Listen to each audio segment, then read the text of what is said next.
دنیا کی وہ بیگی ہوئی رات، مدینے کی فضا میں عجب سا بوجھ لٹک رہا تھا۔ ہوا چلتی تو لگتا جیسے کوئی دکھ بھری سانسیں لے رہا، اور جب رکتی تو دلوں میں ایک عجب سی گھٹن اتر جاتی۔ خندق کے کنارے بیٹھے مسلمان اپنے اپنے سینوں میں دھڑکتے دلوں کو سن رہے، دور بہت دور دشمنوں کے لشکر کی لشکریں یوں جل رہی تھی جیسے آگ نے آسماں کو چاٹ لیا۔ آج پورا عرب اکٹھا تھا، قریش، قطفان، بنو اسد، بنو سلیم، 10,000 کا لشکر، اور ادھر صرف 3,000 تھکے ہوئے مسلمان جن کی آنکھوں میں نیند نہیں، صرف فکر تھی۔ اگر آج ہم ٹوٹ گئے تو اسلام بچ کیسے پائے گا؟ دشمنوں کے کیمپ سے لوہے کی ٹکراؤ کی آوازیں رات کی خاموشی کو چیر رہی تھی۔ پھر اس سناٹے میں ایک ڈار اٹھی، ایسی ڈار جس نے کئی دلوں کی دھڑکنیں روک دی۔ تلواروں اور نیزوں کی جنکار میں ایک شاہ سوار بہادر آدمی عمر بن عبدود نے اپنے گھوڑے کی پشت سے چھلانگ لگائی، اسلحے سے لیس اور ہتھیار بند ہو کر غرور و تکبر کے لہجے میں اپنی تلوار کو ہلاتے ہوئے کہنے لگا، ہے کوئی مرد میدان جو میرے مقابلے پر آئے؟ کسی صحابی نے اس للکار کا جواب نہیں دیا۔ سب پر خاموشی طاری ہو رہی تھی۔ بلا عمر بن عبدود جیسے شہسوار کے مقابلے کے لیے کون میدان میں آنے کی جرت کر سکتا؟ وہ تو اپنے ایک واد سے دسیوں کا کام تمام کرنے والا تھا۔ کوئی نہ بولا، ایک نوجوان کی آواز نے اس خاموشی کو توڑا جو اپنے افوان شباب میں پہنچا ہوا تھا اور ایمان اس کی رگ و ریشہ میں سریت کر چکا تھا، جس کا دل محبت نزدیک بریز تھا۔ وہ تھے شیر خدا حضرت علی رضی اللہ عنہ۔ انہوں نے عمر بن عبدود کی للکار کا جواب دیا۔ حضرت علی رضی اللہ عنہ رسول اللہ صلی اللہ علیہ وسلم کی خدمت میں حاضر ہوئے اور عرض کیا، یا رسول اللہ، میں اس کا مقابلہ کروں گا۔ نبی کریم صلی اللہ علیہ وسلم نے عذرائے شفقت ان کی طرف دیکھا اور ان کی بڑی جوانی کو دیکھتے ہوئے فرمایا، بیٹھ جاؤ، جانتے ہو وہ عمرو ہے۔ آپ رضی اللہ عنہ بیٹھ گئے، لیکن عمر نے دوبارہ مقابلے کی دعوت دیتے ہوئے کہا، کوئی مرد میدان ہے جو میرے سامنے آئے؟ کہاں ہے تمہاری جنت؟ کہاں ہے تمہاری جنت جس کے متعلق تمہارا گمان ہے کہ جو تم میں سے قتل ہوتا ہے وہ اس جنت میں جاتا ہے؟ کیا تم میرے مقابلے میں کوئی آدمی نہیں بھیجو گے؟ کیا تم جنت کی خواہشمند نہیں ہو؟ علی رضی اللہ عنہ دوبارہ اٹھے اور رسول اللہ صلی اللہ علیہ وسلم سے عرض کرنے لگے، یا رسول اللہ، میں اس کے مقابلے کے لیے نکلتا ہوں۔ نبی کریم صلی اللہ علیہ وسلم نے رجزن فرمایا، بیٹھ جاؤ، جانتے ہو وہ عمرو ہے۔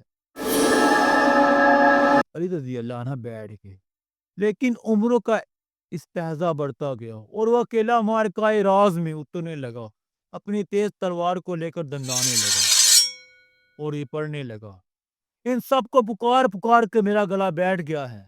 جب میں کن المناجز مقام پر کھڑا، ان کے بہادر بزدل ہو گئے۔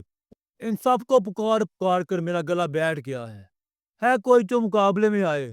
جب میں قرن المناجز مقام پر کھڑا، ان کے بہادر بزدل ہو گئے، اور اسی لیے میں ہمیشہ عمدہ تلوار کی جانب لپکتا ہوں۔ شجاعت اور بہادری جو مردوں میں ہوتی ہے، اور جدوس کا اس کی بہترین خصلت ہے۔ جب عمرو بن عبدود نے دلوں کو ہلا دینے والے کلمات کہے تو حضرت علی رضی اللہ عنہ پر بجلی بن کر گری۔ حضرت علی رضی اللہ عنہ کا پیمانہ صبر لبریز ہو گیا اور دوڑتے ہوئے بارگاہ نبوت میں حاضر ہو کر عرض کیا، یا رسول اللہ، میں اس کے مقابلے میں نکلتا ہوں۔ نبی کریم صلی اللہ علیہ وسلم نے اس بار بھی یہی فرمایا، بیٹھ جاؤ، جانتے ہیں وہ عمرو ہے۔ حضرت علی رضی اللہ عنہ نے کہا کہ خواہ وہ عمرو ہی ہے۔ پھر یہ نوجوان قدم جھکاتے ہوئے اٹھے اور گھوڑے پر سوار ہو کر عمرو بن عبدود کے قریب پہنچے اور یوں مترنم ہوئے، جلدی نہ کرو، تیری پکار کا جواب دینے والا تیرے سامنے آ گیا ہے۔ وہ بے بس نہیں ہے، پوری نیت اور بصیرت کے ساتھ آیا ہے۔ سچائی ہی ہر کامیاب ہونے والے کو نجات دیتی ہے، جو نیزوں سے ایسی طرف لگائے گا کہ سب یاد رکھیں گے۔ کہ جب شیر خدا حضرت علی رضی اللہ عنہ عمرو کے گھوڑے کے پاس پہنچے، عمرو کی آنکھوں میں آنکھیں ڈالی، عمرو نے حضرت علی رضی اللہ عنہ کی طرف دیکھا اور دہشت زدہ ہو کر پوچھا، اے نوجوان، تو کون ہے؟ علی نے فرمایا، میں علی بن ابی طالب ہوں۔ عمر نے کہا اے بھتیجے تمہارے بڑے کہاں ہیں جو عمر میں تجھ سے بڑے ہوں؟ میں تمہارا خون بہانا پسند نہیں کرتا۔ حضرت علی نے فرمایا اے عمرو تو نے خدا سے یہ عہد کیا تھا کہ اگر کوئی قریشی آدمی تجھے دو اچھی باتوں میں سے کسی ایک بات کی طرف دعوت دے گا تو تو اس کو قبول کرے گا۔ عمروں نے سر ہلاتے ہوئے کہا ہاں میں نے کہا تھا۔ حضرت علی رضی اللہ عنہ نے فرمایا لہٰذا میں تجھے اللہ اور اس کے رسول کی طرف دعوت دیتا ہوں اور اسلام قبول کرنے کی دعوت دیتا ہوں۔ عمروں نے ہنستے ہوئے کہا مجھے اس کی کوئی ضرورت نہیں۔ حضرت علی نے فرمایا پھر میں تجھے قتال کی دعوت دیتا ہوں۔ انہوں نے کہا اے بھتیجے کیوں؟ لات کی قسم میں تجھے قتل کرنا پسند نہیں کرتا۔ حضرت علی نے کہا لیکن واللہ میں تجھے قتل کرنا پسند کرتا ہوں۔ عمر کو غصہ آ گیا، اس کی رگیں غصے سے پھول گئی اور دانت پسنے لگے۔ اس نے اپنی ہیبت اور عزت کا انتقام لینے کا ارادہ کیا، چنانچہ اس نے نیام سے تلوار نکالی اور وہ آگ کے گولے کی طرح اس کے ہاتھ میں اور اس قریشی نوجوان پر اپنا غیظ غضب ڈھانے کے لیے آگے بڑھا۔